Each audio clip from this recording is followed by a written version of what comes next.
안녕하세요. 예.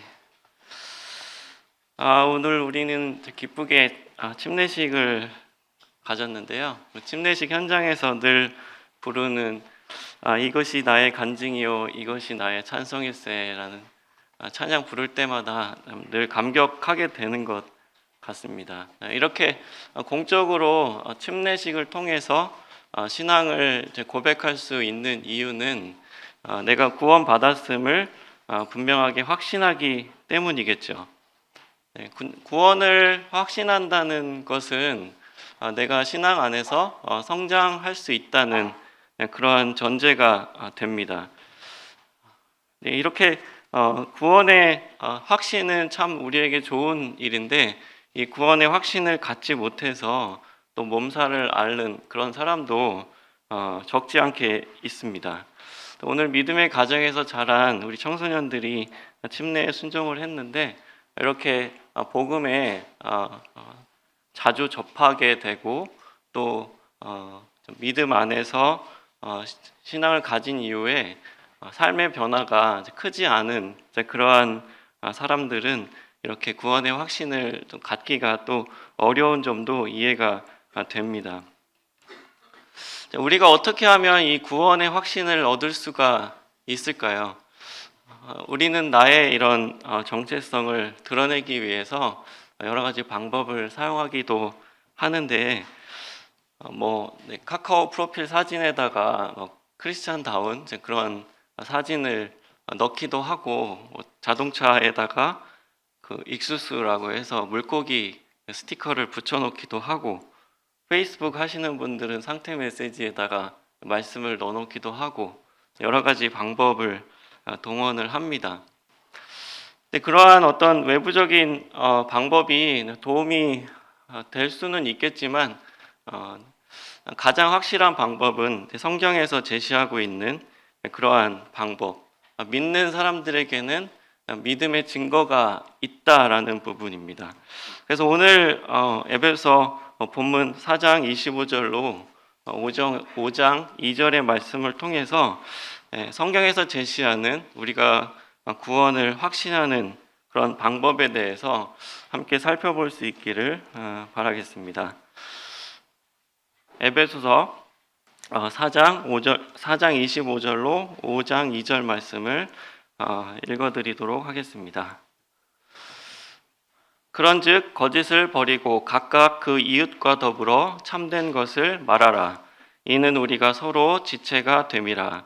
분을 내어도 죄를 짓지 말고 해가 지도록 분을 품지 말고 마귀에게 틈을 주지 말라. 도둑질하는 자는 다시 도둑질하지 말고 돌이켜 가난한 자에게 구제할 수 있도록 자기 손으로 수고하여 선한 일을 하라. 무릇 더러운 말은 너희 입 밖에도 내지 말고 오직 덕을 세우는데 소용되는 대로 선한 말을 하여 듣는 자들에게 은혜를 끼치게 하라. 하나님의 성령을 근심하게 하지 말라. 그 안에서 너희가 구원의 날까지 인치심을 받았느니라. 너희는 모든 악독과 노함과 분냄과 떠드는 것과 비방하는 것을 모든 악의와 함께 버리고 서로 친절하게 하며 불쌍히 여기며 서로 용서하기를 하나님이 그리스도 안에서 너희를 용서하신 같이 하라. 그러므로 사랑을 받는 자녀같이 너희는 하나님을 본받는 자가 되고 그리스도께서 너희를 사랑하신 것 같이 너희도 사랑 가운데서 행하라. 그는 우리를 위하여 자신을 버리사 향기로운 제물과 희생 제물로 하나님께 드리셨느니라. 아멘. 구원받은 사람의 삶을 어떻게 정의할 수가 있을까요? 성경에서는 분명하게 구원받은 사람의 삶을 이 거룩한 삶으로 정의하고 있습니다. 왜냐하면 이것이 하나님을 본받는 삶이기 때문이죠.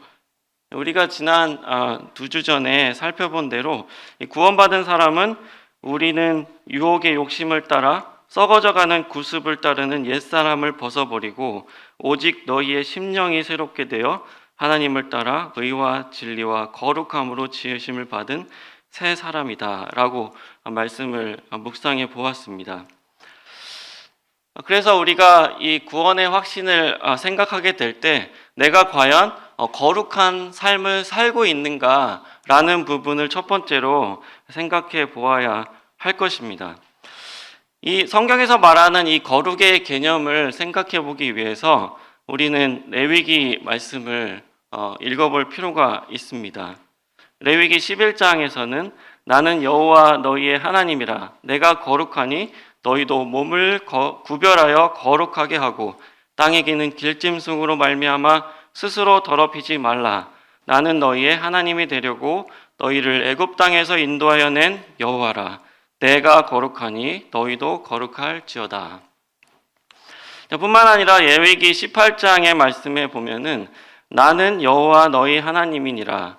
너희는 너희가 거주하던 애굽 땅의 풍속을 따르지 말며 내가 너희를 인도할 가나안 땅의 풍속과 규례도 행하지 말고 너희는 내 법도를 따라 내 규례를 지켜 그대로 행하라.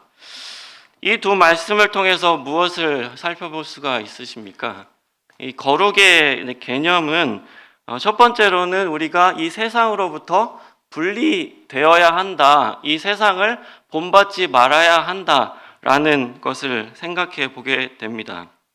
그리고 두 번째는 이렇게 세상으로부터 분리된 성도들은, 하나님의 백성들은 이제 하나님의 율법을, 하나님의 규례를 철저하게 순종하는 그러한 사람이라는 것입니다. 이것이 우리는 레위기 구약 성경을 살펴보았지만 구약에서만 존재하는 그러한 하나님의 명령이 아니라 신약에서도 똑같이 내가 거룩하니 너희도 거룩하라는 말씀을 똑같이 하고 계십니다. 그래서 구약 시대나 신약 시대나 하나님의 백성들은 거룩하라고 하는 그러한 준엄한 명령을 받고 있는 것입니다. 근데 사실은 이렇게 거룩하라고 하는 명령은 오늘날 우리에게 그렇게 인기 있는 명령은 아니죠. 거룩하라고 하는 명령에 대해서 우리가 좀 오해하는 부분이 있습니다. 먼저는 이것이 율법주의가 아닌가라는 그러한 오해가 있을 수 있겠죠. 그리고 내가 아무리 율법을 철저하게 지킨다고 한들 우리의 그런 의로운 행위는 하나님 앞에서 더러운 옷일 뿐이지 않느냐. 이것이 내가 하나님 앞에서 어떻게 하나님을 기쁘시게 할 수 있는 것이 되겠느냐. 그리고 이 세 번째는 이 거룩하라고 하는 것, 이 율법을 지키라고 하는 것은 오늘날에 맞지 않는 과거의 명령이 아니냐. 이렇게 오해할 수가 있게 됩니다. 이 오해에 대해서 우리가 한번 차근차근 좀 살펴보기를 원합니다. 이 율법주의가 아니냐라는 부분, 율법주의가 무엇입니까? 이 율법주의는 율법을 철저하게 지킴으로써 내가 하나님의 그 표준, 하나님의 기준에 만족할 수가 있다. 이 율법을 통해서 구원을 받을 수가 있다라고 하는 생각이 율법주의입니다. 그래서 구원받은 사람들이, 하나님의 백성들이 하나님의 율법을 지키는 것이 율법주의가 아니라 이 율법을 통해서 하나님의 백성이 되고자 하는 그 자격을 얻고자 하는 인간의 노력, 그것을 율법주의라고 하는 것이죠. 그래서 하나님께서는 우리를 구원하시고, 먼저 우리를 구원하시고, 이 구원하신 목적이 무엇이라고 말씀하시는 거냐면 에베소 1장에서 우리가 이미 살펴본 것처럼 우리를 거룩하고 흠이 없게 하시려고 우리를 영원전에 택하셨다고 말씀을 하시는 것입니다. 그래서 이것은 율법주의가 아니라 율법을 통해서 하나님의 자녀가 되고자 하는 그것이 아니라 하나님께서 우리를 일방적인 사랑으로, 일방적인 은혜로 우리를 구원하시고 나서 우리를 하나님의 그 표준인 율법에 따라서 살도록 하시는 것입니다. J.C. 라일이 말한 것처럼 우리는 거룩해야 한다. 왜냐하면 이것이 그리스도께서 세상에 오신 하나의 위대한 목적이고 이유이기 때문이다. 두 번째 오해는 무엇이었습니까? 우리의 의로운 행위는 하나님 앞에서 더러운 옷과 같지 않느냐. 아무리 내가 이 더러운 몸을 가리려고 해봤자 그것은 여전히 하나님의 눈에 더러운 그런 옷일 수밖에 없는 것이 아니냐. 이 말씀은 사실 이사야서 64장 6절에 있는 말씀을 인용을 한 부분인데, 이사야가 말하는 이 우리의 의로운 행위는 하나님 앞에 더러운 옷이라고 하는 것은, 이거는 그 이스라엘 백성들이 하나님께 대한 그런 참된 믿음이 없고 전적인 순종이 없는 그런 형식적인 그런 종교 행위를 하는 것을 지적을 하는 것입니다. 그래서 이것이 우리가 하나님 앞에서 이렇게 의롭게 살려고 하는 노력, 율법을 지키려고 하는 그 노력 자체가 무의미하다고 말씀하시는 것이 아니라는 거죠. 바로 앞절에 이사야서 64장 5절을 말씀해 보시면은 주님께서는 공의를 행하고 주의 길에서 주를 기억하는 자를 선대하신다고 말씀을 하시거든요. 그래서 이 하나님 앞에서 이 마음에 없는 그런 형식적인 그런 종교 행위가 하나님 앞에서 가증스럽다는 그러한 의미이지, 정말로 진실로 구원받은 사람들이 하나님의 백성다운 그런 의로운 행위를 나타내려고 하는 것을 하나님께서는 기뻐하시고 선대하시는 것입니다. 이 율법을 지키라고 하는 명령이 오늘날에 맞지 않는 그러한 과거의 명령일 뿐일까요? 요즘 시대가 어떤 시대인데 그렇게 직접적으로 하라 하지 말라 교회에서 그러십니까? 근데 사실은 오늘날에만 그것이 그렇게 인기 없는 그런 명령이 아니라 어느 시대든지 하나님께서 이 하나님의 표준을 말씀하실 때 죄인들은 그 명령을 싫어하였습니다. 요한일서 3장 4절에 보면은 죄에 대해서 어떻게 규정합니까? 죄는 곧 불법이다, 이렇게 규정을 하거든요. 이 죄인의 삶이 무엇이냐? 하나님의 법이 없는 것이 바로 죄인의 삶이라는 것입니다. 그렇다면 죄인의 삶이 불법이라면 의인의 삶, 구원받은 사람의 삶은 무엇이겠습니까? 하나님의 법이 마음에 있어서 그 법으로 사는 사람이 바로 구원받은 사람일 것입니다. 하나님의 마음을 그 마음에 즐거워해서, 시편 말씀에 보면은 내가 하나님의 율법을 즐거워하나이다, 이것이 나에게 송이꿀보다 답니다, 그렇게 고백하는 거 우리가 듣지 않습니까? 하나님의 율법이 정말로 그렇게 내 마음에 기쁨이 되고 즐거움이 되고 그렇게 단 그런 말씀입니까? 하나님의 율법 얼마나 무섭고 정말 하고 하지 말라고 하는 말씀으로 꽉 차 있는 그런 우리를 답답하게 생각하게 만드는 그것이 하나님의 백성들에게는 너무나 즐겁고 너무나 기쁘고 너무나 지키고 싶고 이것을 내 삶 가운데 나타내고 싶어 하는 그러한 삶이 바로 구원받은 사람의 삶이라는 것입니다. 우리가 산상수훈 말씀을 잘 기억하는 대로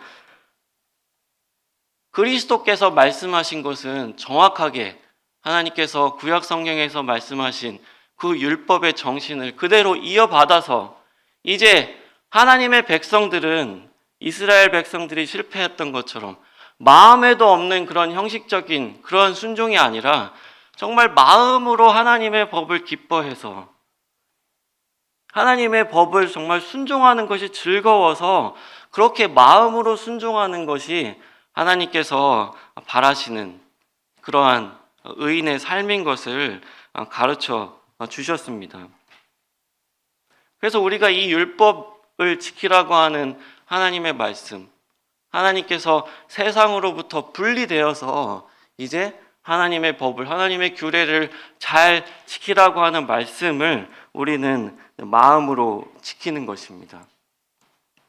이거는 마치 번지 점프를 할 때 사람을 묶는 줄과도 같다고 비유할 수 있을까요? 이 번지 점프를 할 때 내 몸을 단단하게 묶고 있는 이 줄이 있는 한 우리는 너무나 완전한 그러한 어디서도 경험할 수 없는 자유로움을 그런 경험할 수가 있지 않겠습니까? 우리가 계곡에서 놀다가 허우적거려서 재미있게 놀고 있는데 갑자기 깊은 물을 만났을 때, 그때 정말 큰일 났다 하는 순간에 바닥에 내가 발이 딱 닿았을 때 얼마나 안심되고 평안해집니까? 우리 이 율법은 우리 그리스도인들에게 그러한 역할을 해주는 것 같습니다. 하나님 안에서 자유함을 주되 하나님께서 주시는 그 율법을 내가 마음으로 지켜 순종하게 될 때 내가 하나님 안에 있구나라고 하는 것을 확신하게 되고, 내가 이 법을 내 삶 가운데서 증거하고 나타내게 될 때 내가 정말로 세상과는 다른 사람이라고 하는 것을 분명하게 나도 알고 다른 사람들도 알게 하는 그러한 안전한 줄이 되는 것입니다. 오늘 본문 말씀으로 돌아가서 이 사도 바울은 구원받은 사람들이 아주 실질적으로 어떻게 거룩한 삶을 살 것인가에 대해서 가르쳐주고 계십니다. 첫 번째로 25절에 보면은 거짓을 버리고 진실을 말한다라고 말씀하죠. 여기서 이웃과 더불어라고 하는 이제 언급이 있는데요. 여기서 우리가 서로 지체가 된다는 그런 말씀도 있습니다. 그러니까 여기서 직접적으로 사도 바울은 하나님의 공동체, 즉 교회 안에서 우리는 서로 거짓을 버리고 진실을 말한다는 것입니다. 성경에서 이 교회 공동체를 표현하는 아주 아름다운 그런 비유가 있죠. 그것이 무엇입니까? 몸의 비유입니다. 우리 몸에는 많은 지체가 있잖아요. 이 많은 지체가 있는데 이 지체들이 서로 연결되어지고 결합되어져서 한 몸을 이루게 된다라는 것입니다. 근데 이 지체들이 서로 회의해서 정한 건 아니지만 그 지체들이 공유하고 있는 절대적인 원칙이 있죠. 그것이 무엇입니까? 서로에게 대해서 거짓을 말하지 않는다는 것입니다. 만약에 내 눈이 신호등의 빨간불을 보면 그 빨간불을 보았다는 신호를 뇌에게 보내고 그 뇌는 다시 이 온몸에게 멈추도록 또 신호를 보내지 않습니까? 그랬을 때 거기에 거짓이 섞여 있다면 어떻게 되겠습니까? 정말 큰일 나는 일이잖아요. 몸이 온전할 수 없지 않겠습니까? 마찬가지로 우리 교회 공동체 안에서 우리는 서로에게, 지체에게 결코 거짓을 말하지 않는다는 전제가 있어야 한다는 것이죠. 10이 있으면 10이라고 말해야지 5라고 말해서도 안 되고 15라고 말해서도 안 될 것입니다. 우리 교회 공동체에서 설마하니 서로에게 거짓말을 하겠느냐, 그런 생각을 하고 싶지만 우리에게는 그러한 일이 있을 수도 있음을 보게 됩니다. 내가 말해야 하는 그런 상황에서 그것을 지연시키거나 아까 말씀드린 대로 과장하거나 축소하거나 그러한 일들이 얼마든지 있을 수 있습니다. 아브라함이 자기 아내를 누이라고 속였을 때 그거는 어느 정도의 진실은 담고 있지만 교묘하게 그 작은 진실을 통해서 큰 진실을 가리려고 하는 그러한 시도도 얼마든지 있을 수가 있습니다.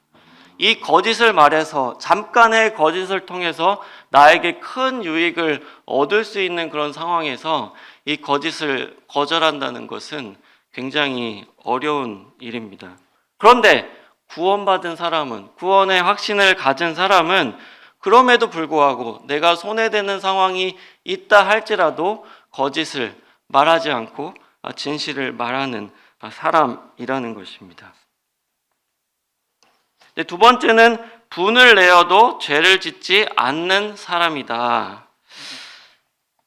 우리는 참 분노에 취약한 사람이죠. 여기서도 직접적으로 교회 공동체 안에서 우리 서로에게 분을 내지 않는 그러한 사람이 구원을 받은 사람이다라고 우리가 생각할 수 있겠습니다. 사도 바울은 여기서 분노와 죄를 분리해서 말씀하고 있죠. 왜냐하면 성경에는 의로운 분노, 죄로 가지 않는 분노도 말씀하고 있기 때문입니다. 대표적으로 우리 주님께서 하나님의 이름이 손상을 받고 하나님의 집이 그 안에서 장사하는 그런 사람들을 보았을 때 불같이 화를 내셨던 것을 우리가 알게 됩니다. 근데 여기서 말하는, 그리고 우리가 대부분 만나게 되는 이 분노의 상황은 어떤 상황에서 내가 분노하게 됩니까?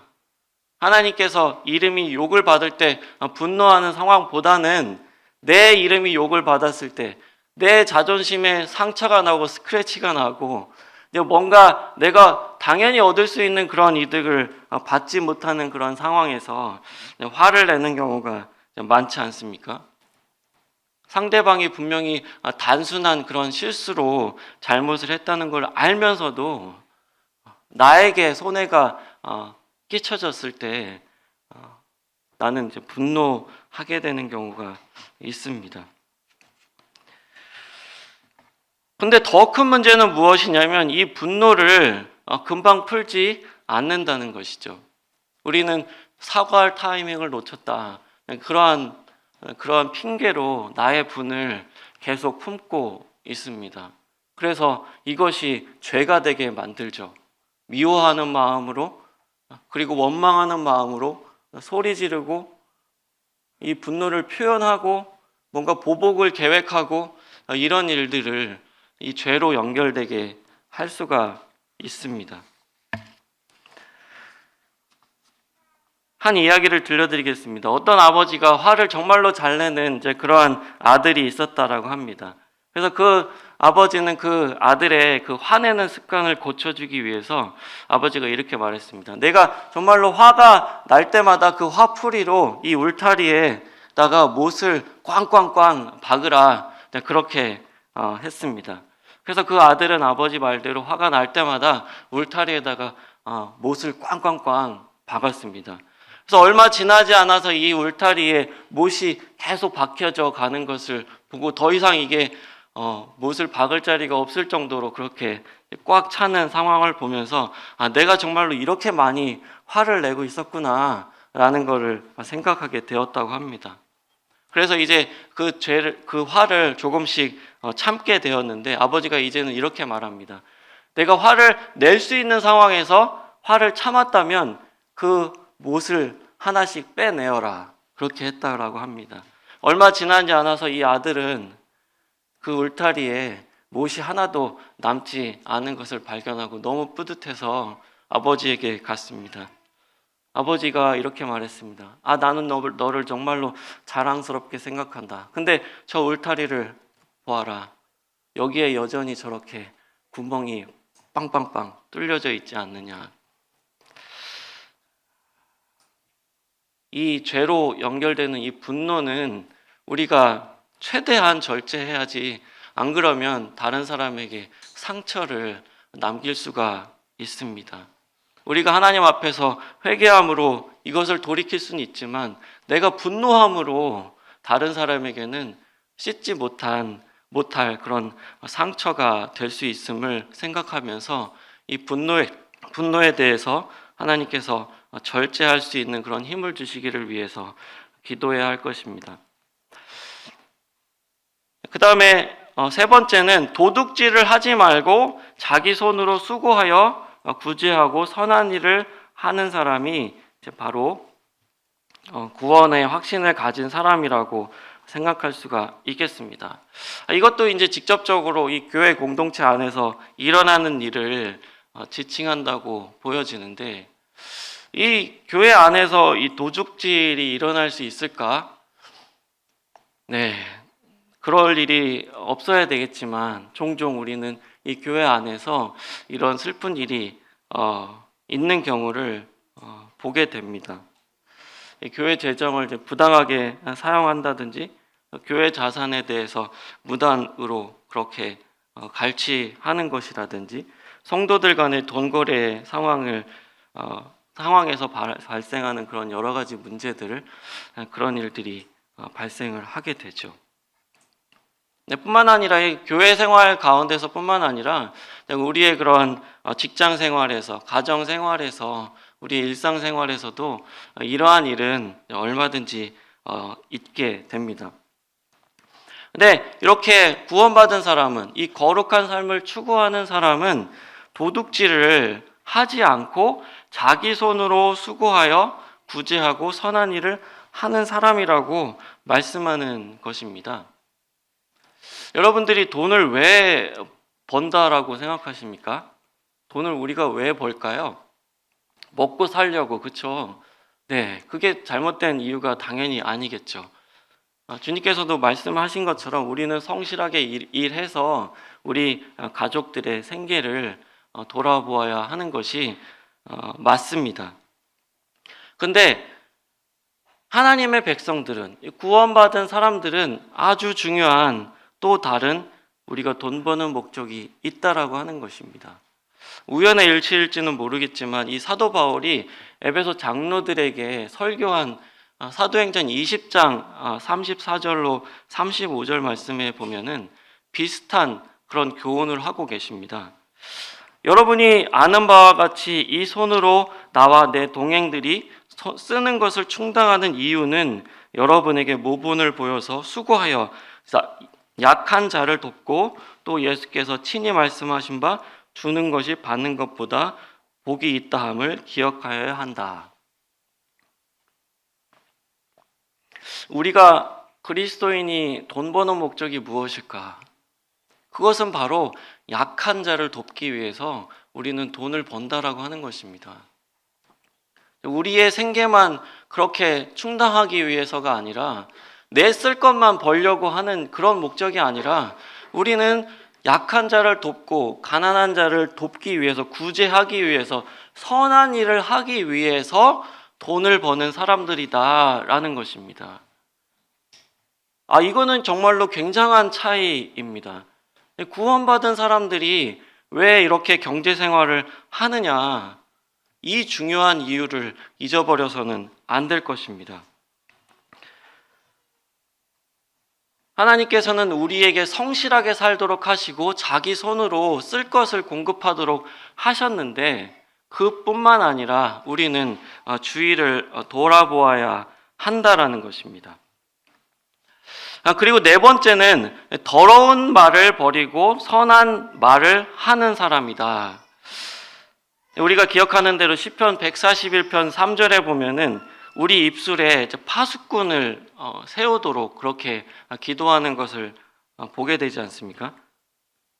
여기서 말씀에 있는 것처럼 내 말이 이 덕을 세우는 말인지 아니면 무너뜨리는 말인지, 이것이 소용되는 말인지, 그러니까 필요 없는 말이 아니라, 쓸모없는 말이 아니라 정말 소용이 되고 유익한 그러한 말인지를 생각해 보라는 것입니다. 이것이 은혜를 끼치는 그러한 말인지 다른 사람을 불편하게 만드는 그런 말인지를 우리는 생각해 보아야 할 것입니다. 주님께서 직접 말씀하신 대로 우리의 입으로 들어가는 것이 우리를 더럽게 하는 것이 아니라 우리 속에서 나오는 것이 우리를 더럽게 한다고 했습니다. 우리의 말은 우리의 마음 속에 있는 것이 바깥으로 나오는 것입니다. 그래서 이 구원을 받았다라고 하는 것은 내 마음 속에 하나님의 법이 있고 그 법으로 지배되는 것이기 때문에 하나님의 그런 마음 속에서 나오는 말이 다른 사람을 세우고 은혜롭게 하고 덕을 세우는 그러한 말이 되어야 한다는 것입니다. 그렇게 우리 마음속에 하나님의 법, 그리고 우리 마음속에 내주하시는 성령님께서 지배하시게 될 때 그러한 은혜로운 말, 좋은 말이, 선한 말이 나올 텐데 그렇지 않게 되면 성령님께서 근심하신다는 것입니다. 내 마음속에 있는 게 바깥으로 나오는데 바깥으로 나오는 말이 그렇게 더럽게 되면 내 안에 있는 성령님께서, 마음속에 계신 성령님께서 걱정하시지 않으시겠습니까? 어떤 사람들은 내가 말을 할 때 내 주변 사람들이 긴장하게 되는 그런 경우도 있을 수가 있죠. 전혀 필터가 없이, 파수꾼이 없이 생각하는 대로 그냥 다 쏟아놓는 그러한 언어 습관을 가진 사람도 있습니다. 우리는 우리 입술에 파수꾼을 세워야 합니다. 이것이 정말 내 안에 성령님으로 비롯한 그런 말씀인지, 아니면 내가 다른 사람을 무너뜨리고 상처를 주는 말인지를 생각하며 우리의 언어를 구사해야 할 것입니다. 다섯 번째로, 이 거룩한 삶을, 이 실질적인 거룩한 삶을 요약하는 그러한 개념의 말씀을 하고 계시는데, 이 악의를 버리고 용서하는 것이다. 악독과 노함과 분냄과 떠드는 것과 비방하는 것을 모든 악의와 함께 버리고 서로 친절하게 하며 불쌍히 여기며 서로 용서하기를 하나님이 그리스도 안에서 너희를 용서하신 같이 하라. 그래서 이렇게 구원받은 사람의 정말로 특징 중의 특징은 바로 용서입니다. 이 렌스키라는 사람이 이렇게 말했다고 합니다. 사람들이 나에게 잘못할 때 나는 즉시 용서해 주어야 한다. 그러면 내 영혼이 자유를 얻는다. 만일 내가 그에 대한 잘못을 계속 용서하지 못하고 붙잡고 있으면 나는 하나님에게와 그에게 죄를 짓는 것이며 하나님 앞에서 나의 용서를 위태롭게 만드는 것이다. 이 용서는 사실 다른 사람을 위해서 베푸는 은혜인 것처럼 생각이 들지만, 용서는 사실은 나를 위한 것입니다. 내가 용서를 하게 되면 나는 그 상황으로부터 자유롭게 되는 것이거든요. 근데 내가 그것을 계속해서 용서하지 못하고 마음 가운데 붙들고 있으면 나는 그곳에서 벗어날 수가 없습니다. 뿐만 아니라 이것은 하나님을 굉장히 민망하게 만드는 것입니다. 1만 달란트의 비유를 아시지 않습니까?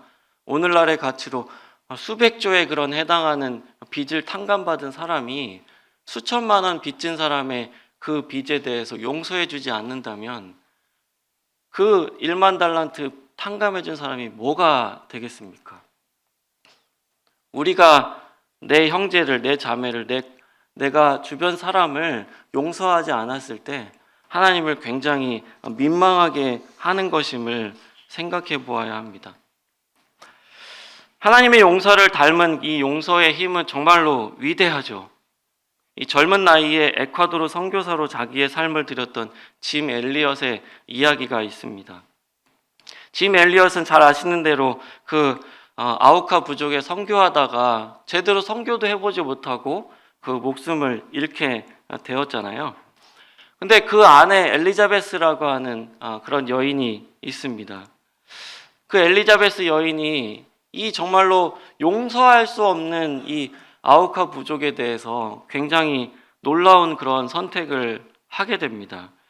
그녀는 남편의 글과 일기를 모아서 출판을 하고 자신의 남편을 죽인 바로 그 부족에게 가서 복음을 전하는 일을 하기로 결심을 하고 그쪽으로 들어가게 됩니다. 하나님께서 그녀를 놀랍게 보호하셨고 여러 부족에서 선교를 해서 부족이 복음화되는 기적이 일어났다라고 하죠. 용서는 정말로 기적을 낳습니다. 용서는 나에게로부터 절대로 나올 수 없는 것이고 하나님께서 우리를 용서하신 것처럼 너희들도 다른 사람을 용서하라고 말씀하시는 것입니다. 하나님께서 나를 먼저 용서하셨기 때문에 우리는 그 이유로, 그 힘으로 다른 사람을 용서할 수 있고 이 구원받은 사람의 삶이 바로 이런 용서를 실천하는 삶이 된다는 것이죠. 그리고 두 번째로 우리가 구원의 확신에 대해서 생각하게 될 때 나는 정말로 사랑의 삶을 살고 있는가라는 부분을 생각해 보아야 합니다. 나는 정말 하나님의 사랑을 실천하고 있는 것인가? 하나님은 사랑이십니다. 하나님은 사랑 그 자체이십니다. 하나님을 무엇으로 표현할 수 있을까요? 하나님은 사랑이라고 표현할 수가 있겠습니다. 하나님께서 이 세상을 창조하셨을 때부터 하나님은 철저하게 관계적인 그런 분으로 우리에게 소개하셨죠.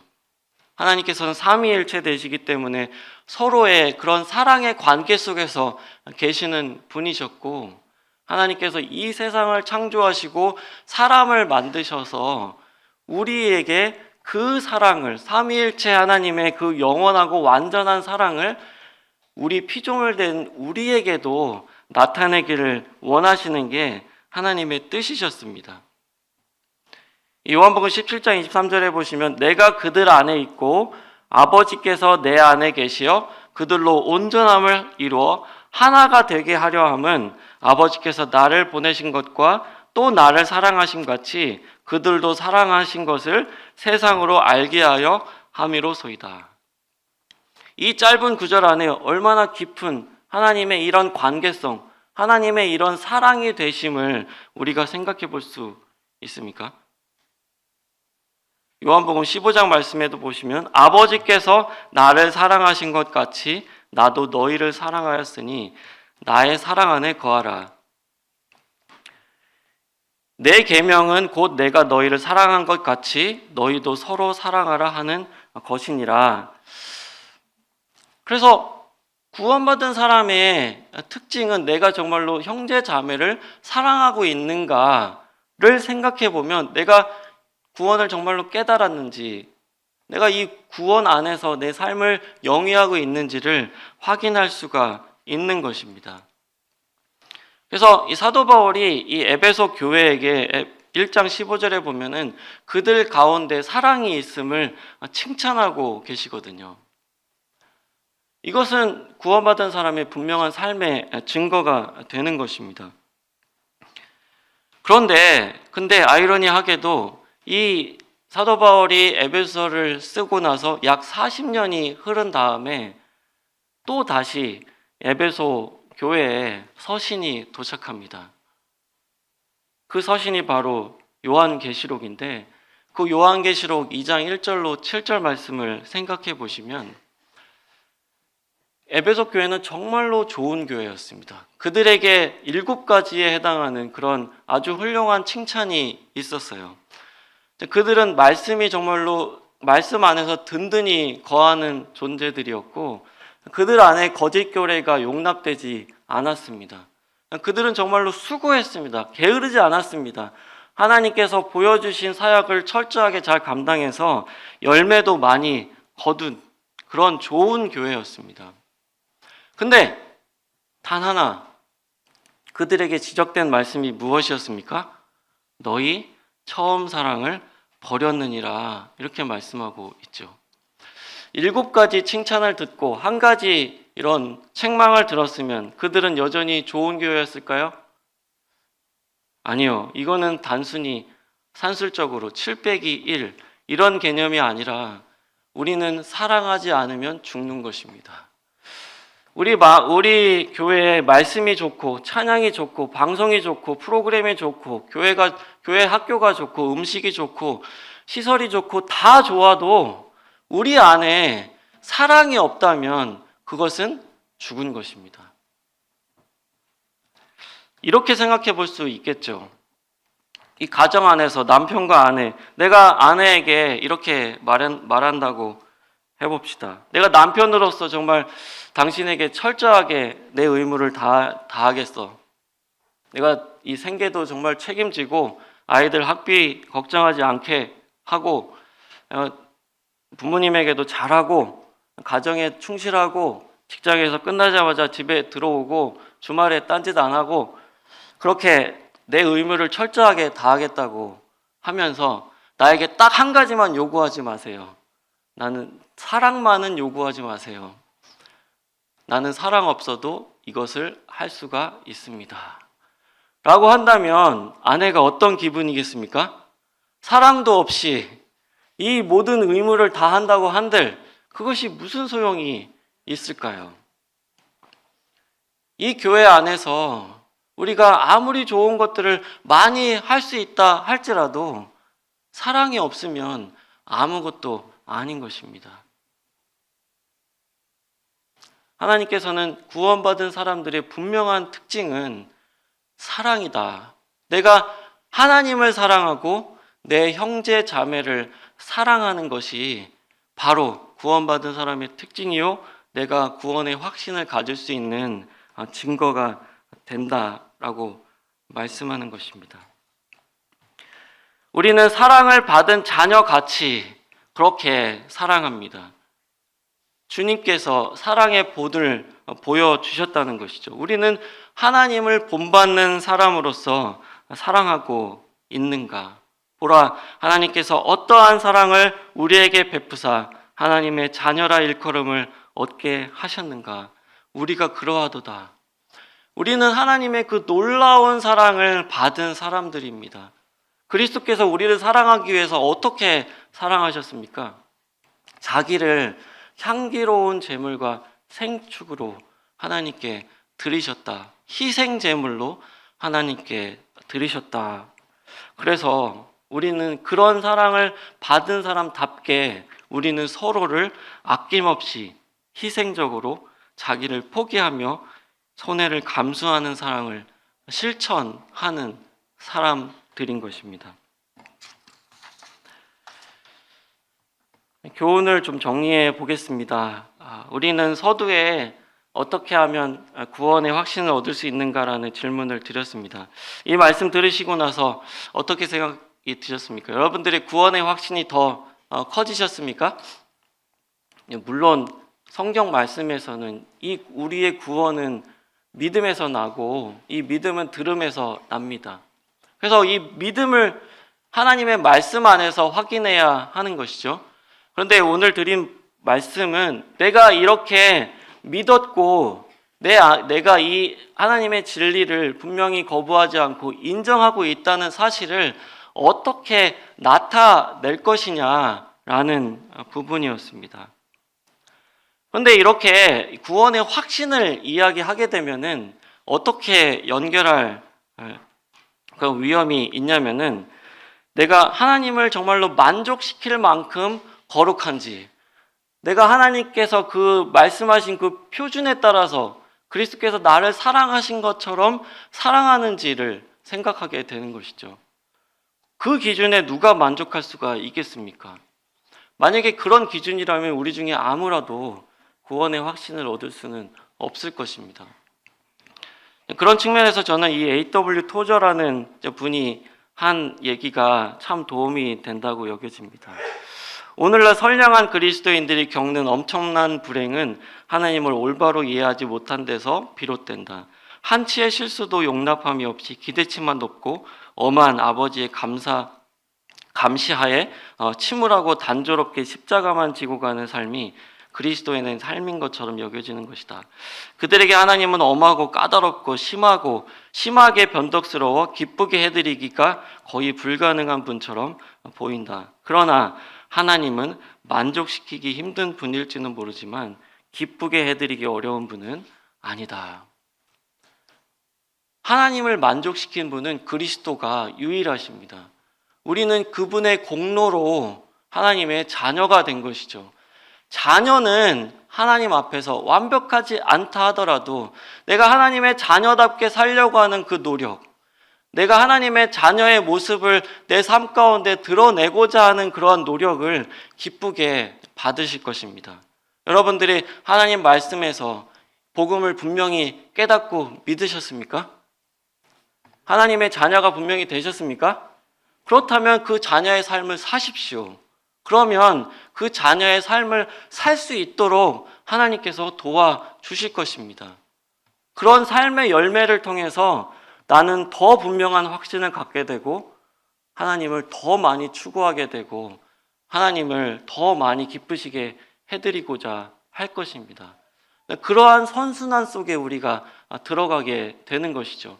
구원의 확신을 부정적으로 내가 이렇게 만족하지 못한 삶을 사니까 나는 구원을 안 받은 걸지도 몰라 라고 생각하는 것보다는 내가 하나님의 말씀을 통해서 분명히 복음을 깨달았으니 깨달은 사람처럼 열심히 살아보자. 그 삶의 열매를 많이 나타내보자 라는 긍정적인 마음으로 하나님의 말씀을 받을 수 있기를 바랍니다. 하나님께서 우리를 구원하시고 그 삶의 열매를 분명히 드러내 주시고 그를 통해서 기쁨을 얻으실 것입니다. 기도하겠습니다. 아버지 하나님, 저에게 구원의 확신을 주셔서 감사를 드립니다. 하나님의 자녀의 삶을 살아가게 될 때 그 삶의 열매를, 의로운 삶의 열매를 만들어낼 수 있는 그런 힘과 지혜를 주시는 것에 감사를 드립니다.